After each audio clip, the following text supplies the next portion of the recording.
तो क्वेश्चन करते हैं, horizontal stretch string of length 0.25 metres, इसको दोनों एंड्स पे फिक्स किया हुआ है and is vibrating according to the equation, है ना। इक्वेशन दे रखी है।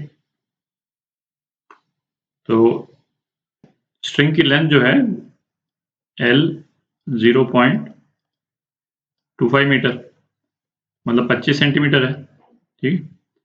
और ये दे रखा है, इक्वेशन दे रखी है इसकी, ये मीटर में साइन 62.8 x cos 628 t, ठीक। जब पाई की ये वैल्यू एज्यूम करनी। Find the number of anti nodes end nodes of the vibrating string.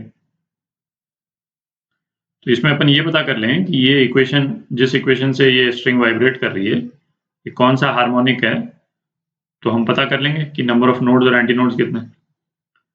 तो वेवलेंथ पता करते हैं। तो k जो है अपने को कितना दे रखा है 62.8 और ये कितना होता है 2 पाई बाय लैम्डा। अच्छा, पाई अपने को लेना है 3.14, तो लैम्डा कितना आ जाएगा 1/10 मीटर आ गया, और या फिर 10 सेंटीमीटर, ठीक है। तो स्ट्रिंग जो वाइब्रेट कर रही है, वेवलेंथ इसकी 10 सेंटीमीटर है, ठीक है। अच्छा, तो स्ट्रिंग कौन से हार्मोनिक में वाइब्रेट कर रही है? एक स्ट्रिंग, वाइब्रेटिंग स्ट्रिंग का यदि अपन डायग्राम बनाएं, सपोज थर्ड हार्मोनिक में वाइब्रेट कर रही है, तो कुछ इस टाइप से बनेगा इसका डायग्राम, ठीक है। तो इसकी वेवलेंथ यदि लैम्डा है तो n टाइम्स लैम्डा बाय 2, ये लैम्डा बाय 2, ये कितना l के बराबर होना चाहिए, ठीक है। तो इससे अपना n निकल जाएगा। तो इस केस में लगाते हैं n times lambda by 2 l के बराबर होना चाहिए। तो n इंटू 10/2, 10/2 ये l के बराबर होना चाहिए 25 सेंटीमीटर। तो n जो है वो क्या आ गया 5 आ गया। तो स्ट्रिंग जो है फिफ्थ हार्मोनिक में वाइब्रेट कर रही, तो फिफ्थ हार्मोनिक में वाइब्रेट कर रही है, तो नंबर ऑफ एंटी नोड्स कितने होंगे, है ना। ये थर्ड हार्मोनिक में कर रही है, तो थर्ड हार्मोनिक में नंबर ऑफ एंटी नोड्स कितने हो गए, एक ही हो गया, एक ही हो गया, एक ही हो गया, 3। तो number of anti nodes, number of जिस हार्मोनिक में स्ट्रिंग वाइब्रेट कर रही है, नंबर ऑफ एंटी नोड्स उतने ही होते हैं। तो एंटी नोड्स कितने हो गए इस केस में, एंटी नोड्स 5 हो गए, ठीक। और number of nodes, number of nodes जो है वो नंबर ऑफ एंटी नोड से एक ज्यादा होगा, क्योंकि है ना 1 2 3 4, थर्ड हार्मोनिक में 4 है, तो फिफ्थ हार्मोनिक में कितना होगा number of nodes, number of anti nodes plus 1, 6 हो जाएगा, ठीक। तो ये ए पार्ट का आंसर हो गया। बी पार्ट करते हैं। तो क्या पूछ रहा है, the maximum displacement of the string from its equilibrium position at distance इतना फ्रॉम वन एंड। तो ऐसा करते हैं, इसका एक डायग्राम बना लेते हैं। तो ये फिफ्थ हार्मोनिक में वाइब्रेटिंग स्ट्रिंग का अपन ने डायग्राम बना लिया। तो ये क्या पूछ रहा है, डिस्टेंस 35.6, x की वैल्यू दे रखी है एक एंड से इतनी दूरी पे। तो ये जो है ये अप्रोक्सीमेटली ये करीब 5.8 सेंटीमीटर है, फ्रॉम वन एंड। तो इसमें दो नोड्स के बीच में डिस्टेंस कितना है 5 सेंटीमीटर है ना। वेवलेंथ 10 सेंटीमीटर है, तो दो नोड्स के बीच में distance 5 centimetre.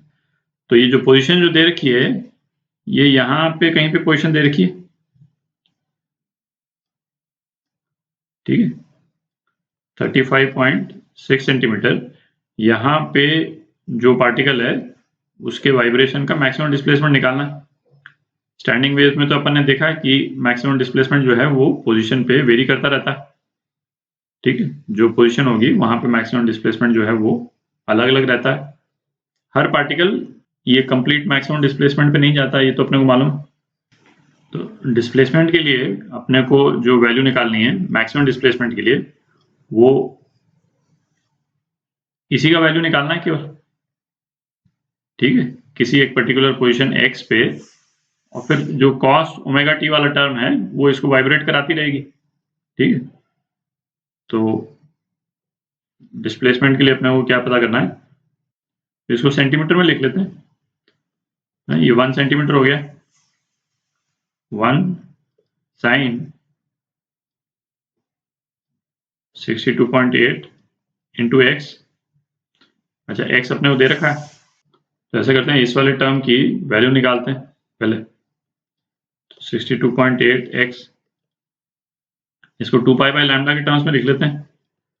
2 pi by lambda, lambda कितना है 10 सेंटीमीटर, ये तो हो गया 62.8 इंटू 35/6 सेंटीमीटर, तो ये कितना आ गया, ये आ गया 7 पाई/6। ठीक है, तो y की क्या वैल्यू आ जाएगी, y की वैल्यू हो जाएगी 1 साइन 7 पाई/6, और इसका मैग्नीट्यूड यदि लिखें तो ये कितना हो जाएगा, तो ये 1/2 सेंटीमीटर हो जाएगा। ठीक, तो ये आपका आंसर बी पार्ट का। इस वाइब्रेटिंग वेव की जो मैक्सिमम एम्पलीट्यूड है वो कितना है, 1 सेंटीमीटर है। ठीक है, 0.01 मीटर। और यहाँ पे जो अपन ने निकाला है ये पोर्शन कितना है, 0.5 सेंटीमीटर। ठीक, सी पार्ट करते हैं, फंडामेंटल फ्रीक्वेंसी। अपने को ओमेगा दे रखा है, ओमेगा 628 दे रखा है, और ये कितना होता है 2 पाई इंटू एफ, है ना, जो फ्रीक्वेंसी है। तो ये कितना हो गया, f इज इक्वल टू 628/2 पाई, और पाई अपने को इतना लेना है, तो ये 6.28, तो ये 100 हर्ट्ज हो गया। तो 100 हर्ट्ज जो है ये 5th हार्मोनिक है। ठीक है, तो फंडामेंटल फ्रीक्वेंसी क्या हो जाएगी, इस जो भी फ्रीक्वेंसी आई है अपॉन 5, फंडामेंटल फ्रीक्वेंसी जो है वो 20 हर्ट्ज हो जाएगी। ठीक है, ये आपका आंसर।